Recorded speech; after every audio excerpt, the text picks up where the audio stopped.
And welcome back, ladies and gentlemen, to another weekly review with The Robot, brought to you by the Movie Pope. And here he is, bolts and nuts akimbo, The Robot. Hello, believers and non-believers, and today I'm taking a gander at Netflix's venture into a religious docuseries with Testament, the story of Moses, which explores the major biblical figure who led the Israelites from bondage in Egypt to freedom. Now, Netflix is known for churning out stunning series semi-based on history, and this came out during the Easter holiday last year, and that I am now reviewing because... whatever. And no, I don't really care that Moses' wife is black. So, without further ado, let's dive in. I get that they want to show Moses as a family man. But it's like every other scene Zipporah is there, either egging him on or telling him he's lost his marbles and he needs to think of his family. Sure, in the Bible Moses had a wife and kids, but this docuseries is really making sure you know Moses had a wife who was a very strong woman. Duly noted. Netflix. Also, it seems pretty strange that for a guy revered as a leader and a prophet he was listening to his missus a lot. If you're supposedly close to the Almighty, wouldn't you like, I don't know, have a pretty tight relationship? He did eat a meal with God once. It's true. Look it up.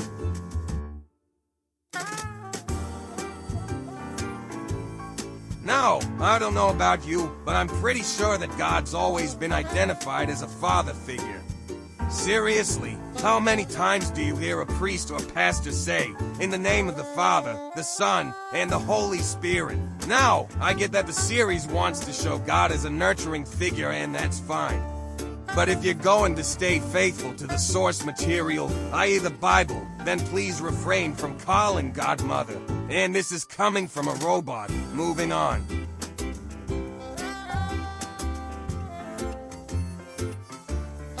It seems like the narration just jumps all over the place. We start off with Moses fleeing into the desert, then he meets God, his guilt over killing the taskmaster, but then we flash back to his mother sticking him in a basket and sending him down the river. And then finally they decide, let's just tell the story from beginning to end.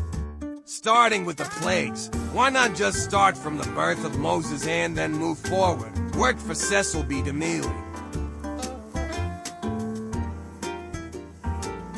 Maybe it's just me, but Moses does come off as petulant, and it takes Zipporah to call him out and put him in his place. One moment he's screaming and slinks off to sulk, and the next he's a decisive leader, but then he is indecisive about what he needs to do next. I kind of wonder if this is the guy you want to follow in the desert for the next 40 years. Plus, this is a guy who was supposed to have a close relationship with God, but you wouldn't know it from this series. More than anything, it seems like his wife is calling the shots, not the Almighty.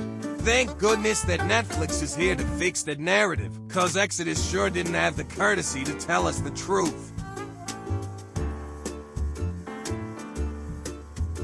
Throughout the series you see the Israelites represented in paltry numbers, shall we say. Now, maybe it costs too much to hire a lot of extras, but there are ways to remedy it using CGI. But for God's sakes, if you're going to represent the nation of Israel, then have more than just 40 people stand there in the desert looking idle. Charles Dance doing the narration. Seriously, that guy can read the phone book and it'd be good as gold.